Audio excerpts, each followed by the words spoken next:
नमस्कार दोस्तों and welcome to your current affair session. Date है आज की 17 अप्रैल 2020।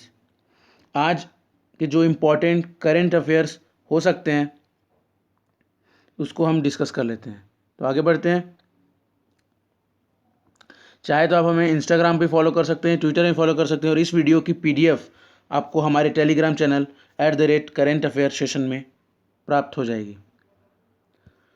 तो पहले हम 16 अप्रैल को हमने जो पढ़ा था, डिस्कस किया था, उसको एक बार रिवाइज कर लेते हैं। तो पहला टॉपिक हमने पढ़ा था कि हर साल 15 अप्रैल को विश्व कला दिवस, वर्ल्ड आर्ट डे मनाया जाता है। पहली बार 2015 को लॉस एंजलिस यूएसए में यूनाइटेड स्टेट्स ऑफ अमेरिका में मनाया गया था। किनके नाम पर? लियोनार्डो डा विंकी के जन्मदिन के मौके पर हर साल 15 अप्रैल को वर्ल्ड आर्ट डे मनाया जाता है। ये फेमस चित्रकार, पेंटर और मूर्तिकार थे, याद रखिएगा। आगे बढ़ते हैं। सेकंड टॉपिक है, उत्तर प्रदेश ने भारतीय चिकित्सा अनुसंधान परिषद से कोरोना वायरस के लिए पूल टेस्टिंग की शुरू करने के लिए मंजूरी ले ली है। पूल टेस्टिंग होता क्या है? पूल टेस्टिंग में एक ग्रुप में मान लो 10 लोग हैं, तो उस ग्रुप के एक पर्सन का एक पर्सन का टेस्ट किया जाएगा कोविड-19 के लिए। अगर उस 10 में से एक आदमी अगर इसमें पॉजिटिव पाया जाता है, अगर संक्रमित होता है, तो बाद में उस 10 का अलग अलग इंडिविजुअल प्रत्येक का चेकअप होगा। अगर इनमें से एक का भी नेगेटिव आ जाता है तो इन्हें माना जाएगा कि इनमें से कोई भी व्यक्ति संक्रमित नहीं है कोरोना वायरस से। ठीक, आगे बढ़ते हैं। तीसरा टॉपिक हमने पढ़ा था कि गूगल पे ने नियर स्पॉट लॉन्च किया है प्ले स्टोर पे। एक ऐप है इसके ज़रिए बेंगलोर के जो लोग हैं, बेंगलोर के जो निवासी हैं, इस ऐप को डाउनलोड करने से उनको ये पता चलेगा कि उनके आसपास कितने किराने स्टोर उपलब्ध हैं और वो किराने स्टोर खुले हुए हैं। ठीक है, आगे चलते हैं। एशिया मुक्केबाजी चैंपियनशिप, एशियन बॉक्सिंग चैंपियनशिप नवंबर 2020 में भारत में खेला जाएगा। इससे पहले 1980 में खेला गया था, जिसमें पुरुष मुक्केबाजी की मेज़बानी की थी, और 2003 में महिला मुक्केबाजी की मेज़बानी की थी भारत ने, याद रखिएगा। आगे बढ़ते हैं। तो अहमदाबाद इकलौता और पहला स्टेशन है जिसे सैनिटाइजिंग टनल स्थापित किया है। इसमें जो कर्मचारी और यात्री हैं अहमदाबाद स्टेशन के, ये पुल है, इस पुल से ये लोग जब गुजरेंगे तो ऑटोमेटिक फॉगिंग स्टार्ट हो जाएगा। बिकॉज यहाँ पर सेंसर लगा हुआ होगा, यहाँ से कोई भी गुजरेगा तो ऑटोमेटिक फॉगिंग मशीन स्टार्ट हो जाएगा। तो भारत का पहला स्टेशन अहमदाबाद है जो सैनिटाइजिंग टनल इसमें स्थापित किया गया। आगे बढ़ते हैं। अभी हाल ही में 9 अप्रैल को प्ले ट्रू डे फंक्शन मनाया गया वर्ल्ड एंटी डोपिंग एजेंसी के द्वारा। क्यों? क्योंकि गेम को एक अच्छी तरीके से खेला जाए, यानी बिना चीटिंग किए, बिना किसी धांधली के किसी भी गेम्स को ईमानदारी से खेला जाए, इसके लिए वर्ल्ड एंटी डोपिंग एजेंसी द्वारा 9 अप्रैल को प्ले ट्रू डे गेम आयोजन किया गया। प्ले ट्रू डे आयोजन किया गया। ठीक, आगे बढ़ते हैं। तो हाल ही में बिहार सरकार ने डोर टू डोर स्क्रीनिंग करने का फैसला लिया करीब 8,000 गांव के लोगों का। इसमें उन लोगों को स्क्रीनिंग या चेकअप किया जाएगा जो 1 मार्च से 23 मार्च के बीच में विदेश से लौटे हुए हैं, यहाँ के फॉरेन से लौटे हुए हैं, विदेश से लौटे हुए हैं। ये चेकअप कोरोना वायरस से संक्रमित व्यक्तियों के लिए किया जा रहा है। ठीक है, तो आगे बढ़ते हैं। आज का हमारा पहला टॉपिक है हाल ही में किस देश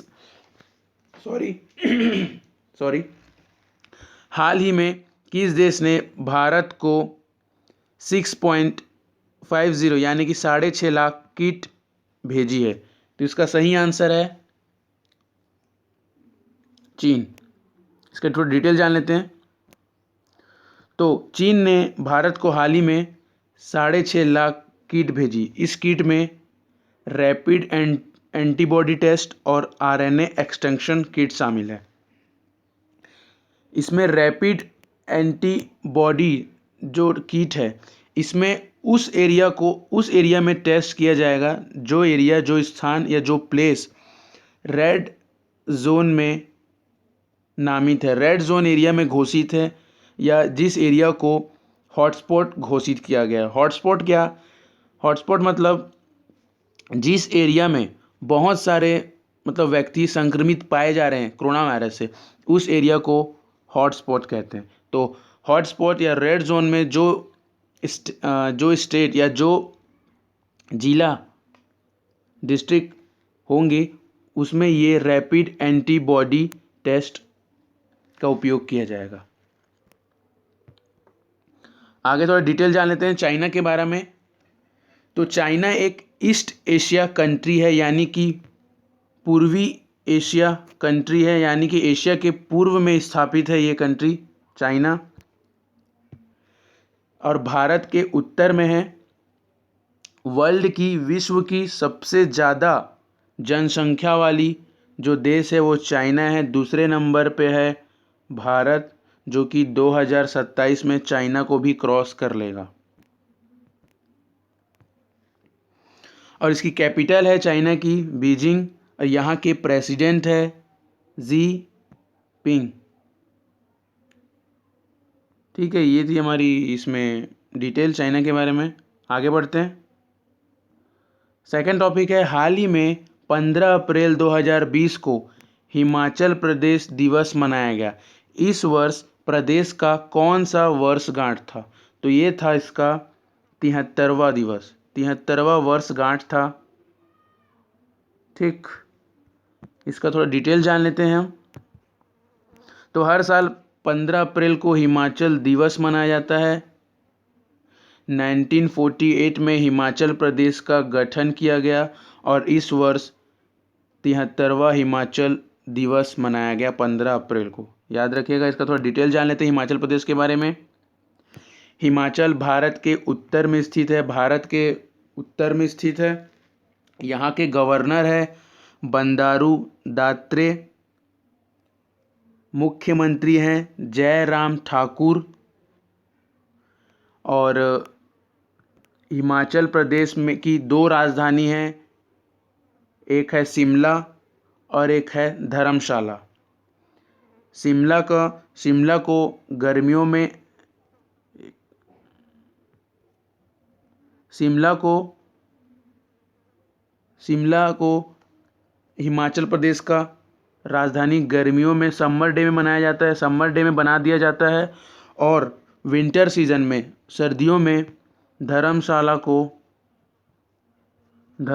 को कैपिटल बना दिया जाता है, राजधानी बनाया जाता है हिमाचल प्रदेश को। हिमाचल प्रदेश में 5 नेशनल पार्क हैं। एक है पहला ग्रेट हिमालयन, सेकंड है इंदरकिला नेशनल पार्क, तीसरा है खीर गंगा नेशनल पार्क, चौथा है पीन वैली नेशनल पार्क, और 5वां है सिमबलबारा नेशनल पार्क। आप इस ऐसे नेशनल पार्क को ऐसे भी आ सकते हैं गिब्स, आप इस ऐसे भी आ सकते हैं गिब्स। तो हिमाचल प्रदेश में कितने नेशनल पार्क हैं? तो 5। इसको आप ऐसे भी आ सकते हैं गिब्स। गिब्स का जैसे गिब्स से Great Himalayan National Park, Inderkilla National Park, Kheer Ganga National Park, Pin Valley National Park और Simbalbara National Park. 5 national park है, याद रखिएगा। और हिमाचल प्रदेश में सर्वाधिक सेब का उत्पादन होता है। भारत में यहाँ सेकेंड लार्जेस्ट, दूसरा स्टेट है भारत में जो सेब का सबसे ज़्यादा उत्पादन होता है। पहले नंबर पे है जम्मू कश्मीर। जम्मू कश्मीर में पूरे भारत में सबसे ज़्यादा सेब जम्मू कश्मीर में होता है। दूसरे नंबर पे है हिमाचल प्रदेश, याद रखिएगा। आगे बढ़ते हैं।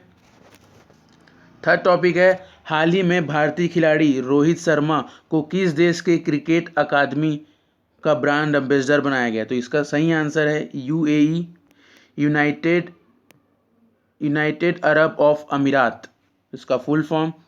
तो रोहित शर्मा को दुबई के क्रिकेट एकेडमी क्रिक किंगडम का ब्रांड एम्बेसडर नियुक्त किया गया। इस क्रिक किंगडम के ज़रिए ऑनलाइन भी कोचिंग दिया जाएगा क्रिकेट में। ठीक है, आगे थोड़ा यूएई के बारे में जान लेते हैं। यूएई एक वेस्टर्न एशियन कंट्री है, यानी कि पश्चिम देश है, पश्चिमी एशिया देश है। यूएई दो कंट्री के बॉर्डर को टच करता है, एक ओमान और दूसरा सऊदी अरब, याद रखिएगा। और यूएई की राजधानी है अबू धाबी। ठीक, और ये जो सऊदी अरब और ईरान के बीच में जो ये एरिया है उसे बोलते हैं पर्शियन गल्फ। और ये वाला ओमान वाला पार्ट है गल्फ ऑफ ओमान, ये वाला पार्ट को गल्फ ऑफ ओमान बोलते हैं। ये वाला एरिया अरेबियन सी है। इस एरिया को, इजिप्ट के एरिया को, इस पार के एरिया को रेड सी, लाल सागर भी कहा जाता है। ये है सऊदी अरब और ये है इजिप्ट, ये है इज़राइल, सीरिया, जॉर्डन, ये है सूडान और सऊदी अरब के बीचों बीच रेड सी है, याद रखिएगा, रेड सागर, लाल सागर। ये है इधर वाला एरिया है पर्शियन गल्फ। ठीक है, तो आगे बढ़ते हैं। हाल ही में पोकर स्टार इंडिया का ब्रांड एम्बेसडर किसे बनाया गया? तो ये है हाल ही में एम एस धोनी को पोकर स्टार इंडिया का ब्रांड एम्बेसडर घोषित किया है। इससे पहले नवाजुद्दीन सिद्दीकी जो बॉलीवुड अभिनेता हैं वो पोकर स्टार के ब्रांड एम्बेसडर थे। पोकर स्टार एक ऐप है जिसके ज़रिए आप ऑनलाइन पोकर या ताश खेल सकते हैं, जिसमें आपको रियल मनी जीतने का चांस मिलता है। इसमें आप रियल पैसे के साथ ये गेम खेल सकते हैं। तो ये थी हमारी फुल वीडियो। अगर आपको वीडियो पसंद आया हो तो प्लीज़ लाइक करिए, हमारे चैनल को सब्सक्राइब करिए और साथ ही साथ बेल आइकन को भी प्रेस कर दीजिए। और तब तक के लिए good bye and thank you.